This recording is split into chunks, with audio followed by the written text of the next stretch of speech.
dúvidas sobre o milênio. Eu tenho dúvidas sobre a soberania de Deus e a responsabilidade humana. Não foi apenas uma questão intelectual. A dúvida de João Batista tinha a ver com a sua existência.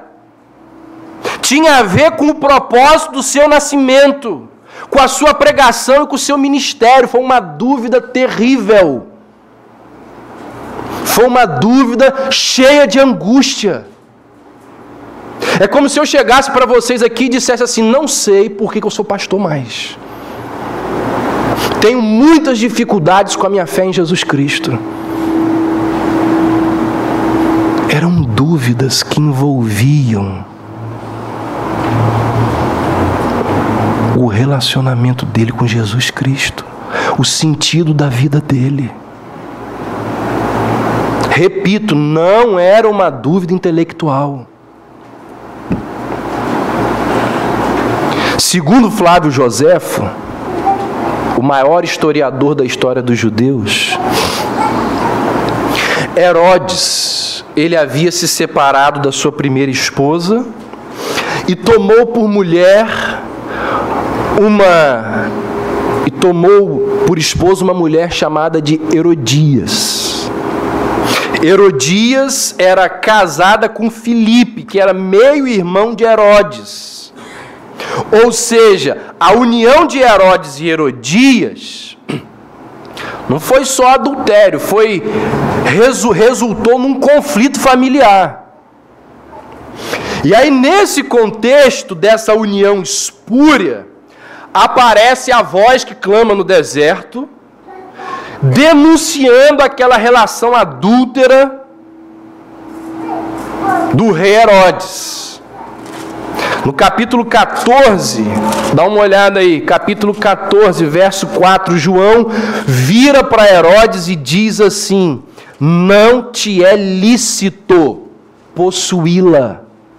E ele pregava isso. Ou seja, ele estava falando mal ou criticando a ação errada do governante. Está precisando de mais João Batista nos dias de hoje, né? Porque os nossos profetas, ao invés de denunciar, eles estão todos dentro do bolso dos governantes, calados e presos pelo dinheiro dos nossos governantes. Não existem mais profetas que denunciam os governantes. João fez isso. E aí, segundo Marcos, é muito interessante isso, que não Mateus, mas Marcos vai dizer que em determinadas ocasiões, Herodes ouvia as pregações de João Batista. Marcos vai usar essa expressão de boa mente. De boa mente. Marcos vai dizer que Herodes ficava perplexo diante das coisas que João Batista dizia. E considerava João um homem santo e justo. Agora, por mais elevadas que fossem as opiniões de Herodes acerca de João, falar da minha mulher é demais, né? Falar da minha vida pessoal, aí você já extrapolou os limites, João. Por mais elevadas que fossem as opiniões de Herodes acerca de João, elas não impediram de lançar João lá no isolamento do cárcere. Suportar um profeta denunciando a relação adúltera era demais para Herodes. Ou seja, com o objetivo de calar João Batista, de silenciá-lo, Herodes vai lá, o prende e o leva prisioneiro para o chamado Castelo de Maqueiro, que ficava ali próximo do Mar Morto. Era uma prisão terrível, as condições eram as piores possíveis. E, ironicamente, o profeta que anunciou a ira vindoura do Messias foi um dos primeiros a receber sobre si a ira dos oponentes do Messias. Ali na prisão, João entra numa crise profunda, numa crise terrível, e ele é assolado e machucado e bombardeado pelas dúvidas. João Batista, que tinha anunciado que Jesus seria aquele que, como nós lemos, seria aquele que limparia completamente a sua eira. João Batista, que tinha anunciado que Jesus recolheria o seu trigo no celeiro e queimaria a palha com fogo inextinguível. Ou seja, o que João estava dizendo? Que Jesus submeteria os seus inimigos a um grande julgamento, que Jesus derrubaria os poderosos e os injustos dos seus tronos. João anunciou isso. E aí, tomado por um misto de frustração e de dúvida, João chama os seus discípulos. Isso mostra que Herodes ainda foi bondoso com ele, deixando que os discípulos o visitassem. João chama os discípulos e dizem a eles o seguinte: vão lá e perguntem a Jesus se ele é quem ele afirma ser. Gente, o precursor, aquele que foi durante séculos anunciado, aquele de quem Jesus disse que ninguém foi maior que ele duvidou da identidade de Jesus.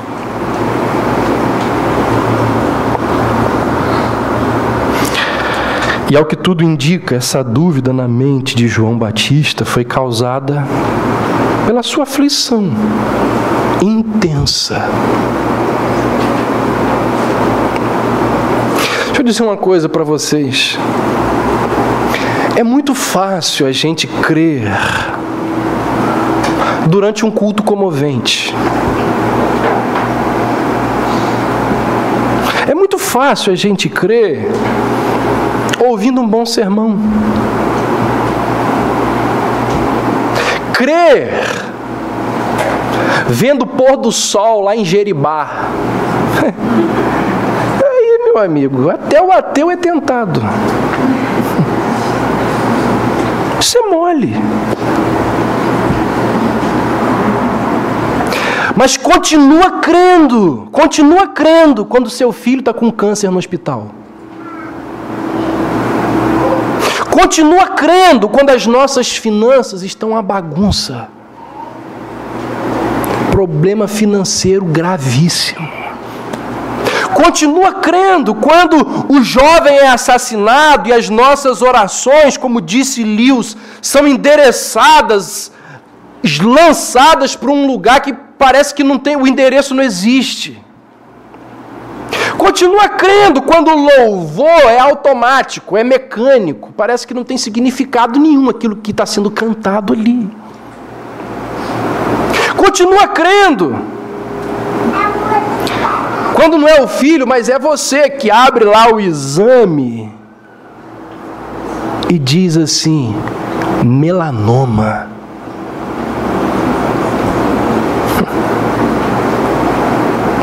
Grau 1000. Continua crendo. Crer quando os nossos filhos não correspondem ao investimento espiritual que nós fizemos nele durante anos e anos.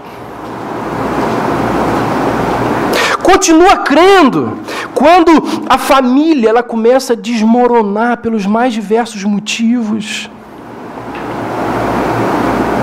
continua crendo quando você está lá, num cárcere escuro, isolado, esquecido. Irmãos, o que a Bíblia nos mostra é que a dor e o sofrimento, eles são capazes, eles têm um poder de desencadear uma avalanche de incertezas na mente de um cristão. A Bíblia fala de algumas pessoas que, em momentos de intensa angústia, de intensa agonia, tiveram as suas convicções abaladas. O livro do profeta Jeremias vai dizer que Jeremias, num dos momentos de dor e de angústia, ele vai dizer assim: serias tu, a oração de Jeremias, capítulo 15, verso 18, serias tu para mim como ilusório ribeiro, como águas que enganam? O profeta chegou a questionar se Deus era uma mera miragem. O Senhor é uma miragem? Como aquelas que ocorrem lá no deserto quando alguém está sedento? Será que o Senhor é uma miragem? Cadê Deus? Paulo, certa vez, experimentou uma tribulação tão intensa que ele vai dizer assim que aquela tribulação chegou a ponto dele desesperar da própria vida. E o desespero da vida para o suicídio é um passo.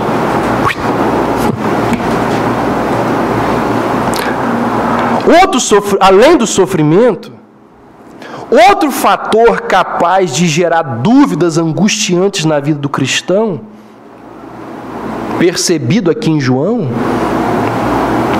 é a incompreensão que eu e você temos dos caminhos do Senhor. Não entender por que Deus faz o que faz nas nossas vidas, isso pode gerar angústia e dúvida. Deus faz determinadas coisas.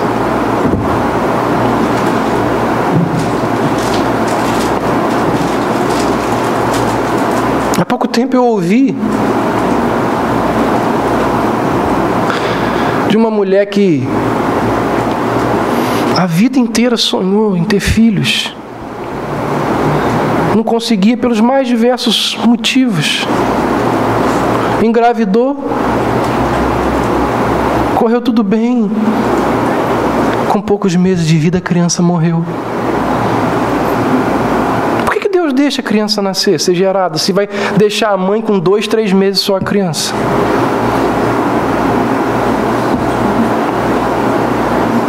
A gente não entende por que Deus faz determinadas coisas.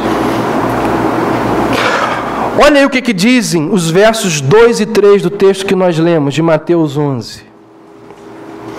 Quando João ouviu no cárcere falar das obras de Cristo, ou seja, o que despertou em João a dúvida? Aquilo que ele ouviu acerca das obras de Cristo. É uma das interpretações possíveis no texto. O sofrimento é uma inferência nossa.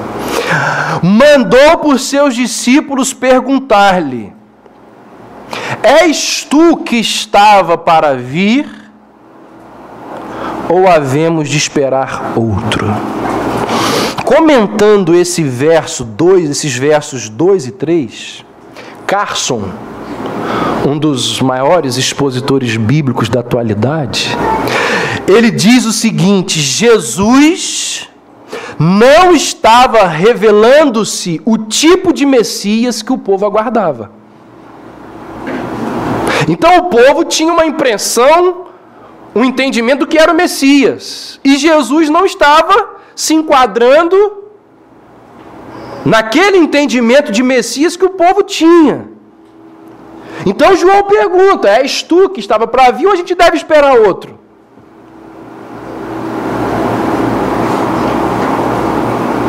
Sabe quem que disse isso? Sabe quem que perguntou isso? O mesmo que falou aquilo que nós lemos há pouco. A sua pá, ele a tem na mão, e limpará completamente a sua eira.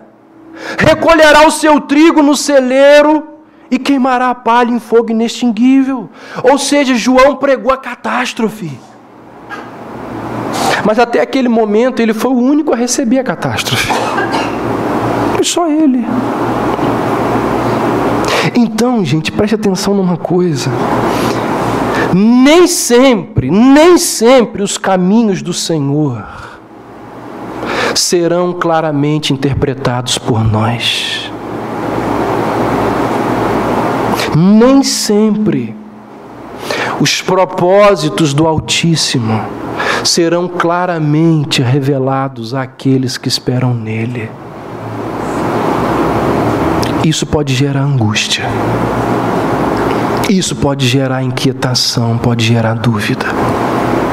Não termos discernimento ou revelação suficiente para entender o porquê Deus faz o que faz. E aí, o que a gente aprende acerca da dúvida na vida de João Batista? O que a vida e o ministério de João Batista tem a nos ensinar sobre a dúvida? Vamos lá a alguns itens, a alguns tópicos que a Bíblia nos permite, que o texto nos permite tirar daqui para os nossos momentos de angústia, para o momento em que você estiver preso lá no seu calabouço. Primeiro, enfrente as suas dúvidas. Enfrente as suas dúvidas. Perceba que João Batista, ele não camuflou, ele não fingiu que a dúvida não existia. Ele chegou para os discípulos e disse: vai lá e pergunta a Jesus se ele é Jesus mesmo, se ele é o Cristo. Vai lá e pergunta a Jesus se ele é aquele que eu falei que ele era.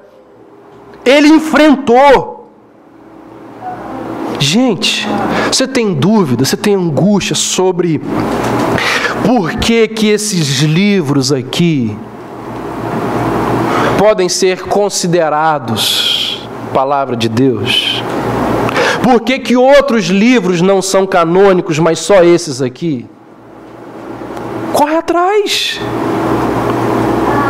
Não fica com medo das suas dúvidas, não. Enfrente-as. Não tem que ter medo. Nós temos angústias, dúvidas sobre a fé, vamos buscar respostas. Não tenha receio de questionarem a sua fé. Não tenha medo. Sabe por quê? Porque a verdade sempre passa no teste. A verdade passa no teste. De vez em quando a Super Interessante levanta lá uma dúvida sobre a Bíblia. Tadinha da Super Interessante. Aí vem alguém e descobre um negócio que cala a boca da Super Interessante. Durante um tempo, aquela dúvida ficou lá, em evidência. Olha que coisa... Aí aparece alguém que mostra que aquilo ali... Não tem que ter medo da dúvida. Não tenha receio de expressar as suas dúvidas, os seus questionamentos. Eu só te peço uma coisa: expresse as suas angústias com pessoas maduras. Não vá chegar para o neófito, para aquele que está começando a vida cristã, e encher a cabeça dele com as suas dúvidas. Isso não está certo. Existem pessoas com as quais você consegue dialogar e falar para ela das suas angústias. E é muito aconselhável. E foi o que João Batista fez e você deve fazer. Entre num debate com aqueles que são cascudos na fé cristã. Perceba que João mandou, ele fez a sua dúvida, ele perguntou, ele inquiriu Jesus. Ele mandou a dúvida para Jesus. Então você tem dúvida, procure bons conselheiros acerca das suas inquietações. Vá em busca de respostas para aquelas questões que perturbam a sua alma. Há um tempo atrás eu estava conversando com alguém, muito questionador, cheio de angústia, cheio de dúvida. Me perguntou algumas coisas, algumas eu soube responder, outras não sei. E aí ele virou para mim e falou assim: e aí, quem que vai me responder? Eu falei: procura o Nicodemos. E não falei de bobeira, não falei sério. Você conhece alguém que é amigo seu, que conhece o Nicodemos, vai lá e fala com ele. Está com dúvida? Corre atrás de suas dúvidas. Fácil. João fez isso. Ele enviou perguntas a Jesus, a fim de esclarecer as suas dúvidas. Irmãos, quando existe dúvida honesta, e essa dúvida ela é enfrentada de frente, com honestidade, com temor, a dúvida ela pode se tornar um campo de treinamento para que a alma desenvolva uma fé madura, uma fé autêntica. Dostoiévski, ele disse assim: não é como criança que eu creio em Jesus Cristo e o confesso. Não é como criança que creio em Jesus Cristo e o confesso. Os meus hosanas nasceram dentro de uma fornalha de dúvidas. Que coisa linda que esse homem disse. Os meus hosanas nasceram numa fornalha de dúvidas. Não era uma criança, enfrentou as dúvidas. Enfrente-as de frente. O que muitas pessoas, o medo que muitas pessoas possuem de encarar as suas inseguranças, é devido à confusão que fazem, e a religião faz isso, de fé, ceticismo, incredulidade e dúvida. Ceticismo é a decisão deliberada de duvidar. O cara quer viver a vida inteira duvidando. Incredulidade é a decisão de não ter fé em Deus. Eu não quero. Agora, dúvida não é isso. A dúvida ela pode ser a expressão das nossas incertezas acerca da fé e do Evangelho. Existe a dúvida que se origina na crença. E existe aquela dúvida que está enraizada na descrença. Diferente uma da outra. Aquela que está enraizada na descrença é aquela que a Bíblia se refere como dureza do coração, obstinação, falta de vontade de confiar ou crer em Deus. Agora, aquela dúvida sincera dos cristãos é aquela que busca, que procura, que se preocupa, que quer encontrar respostas. E que depois de ter procurado Nicodemos, e depois de ter procurado Luiz Saião, depois de ter procurado George Whitefield, depois de ter lido, vocês acham que não dá para procurar de Whitefield? Não, só ler as coisas dele. Depois de procurar todo mundo e não consegui ainda respostas, Mas como ele é sincero, ele diz: ó, profundidade das riquezas, tanto da sabedoria como do conhecimento de Deus. Quão insondáveis são os teus juízos e quão inescrutáveis os teus caminhos. Quem conheceu a mente do nosso Senhor? Vocês acham que Calvino não tinha dúvida? Tanto que ele disse: onde Deus cerrou a sua santa boca, eu parei de perguntar. Enfrente as suas dúvidas, não tenha medo delas. Segundo, o que a vida de João Batista tem a nos ensinar sobre a dúvida. Deus, o nosso Deus, Ele trata com respeito as nossas dúvidas e incertezas. Se a pessoa do seu lado, se o irmão não trata as suas dúvidas com seriedade, Deus as trata. O texto nos diz que Jesus revelou uma imensa sensibilidade à angústia de João. Como que Jesus, ele teve uma reação pastoral à angústia de João. Quando a comissão enviada por João Batista chega, Jesus dá uma atenção especial àqueles homens. Jesus não censura, Jesus não ridiculariza.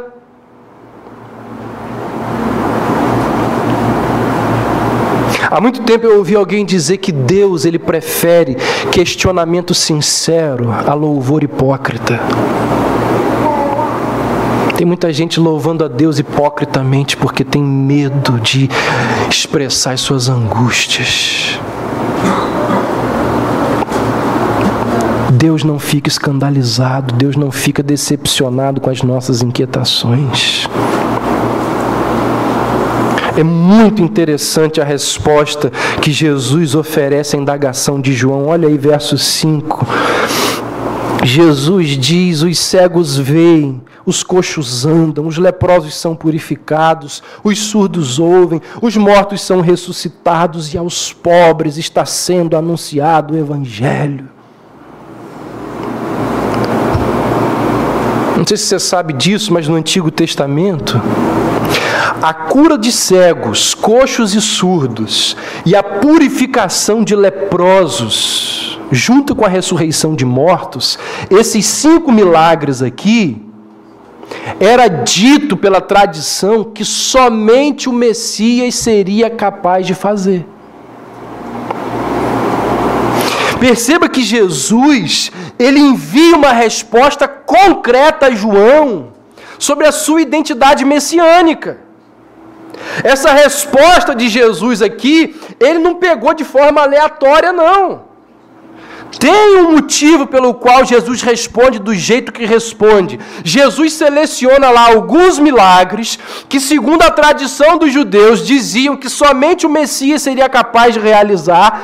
E ele diz aos mensageiros de João: olha, aqueles milagres que eram considerados critérios para o Messias, diz a João que eu estou fazendo todos eles. Ou seja, nessa primeira parte da resposta, Jesus ele vai além de argumentos teóricos. Jesus oferece evidências, Jesus oferece fatos, Jesus oferece provas. E a segunda parte da resposta de Jesus a João deve ser observada de forma cuidadosa por a gente. Porque Jesus vira e diz assim: João, bem-aventurado é aquele que não achar em mim motivo de tropeço. Ou seja, Jesus, com essa resposta, ele ensina várias verdades a João Batista. Primeiro, Jesus ensina que feliz é aquele que continua confiando em Deus a despeito das circunstâncias. Jesus ensina a João que ele devia ter cuidado para que a dúvida não se transformasse em apostasia. Porque isso pode acontecer. É próxima, pode ser próxima uma coisa da outra.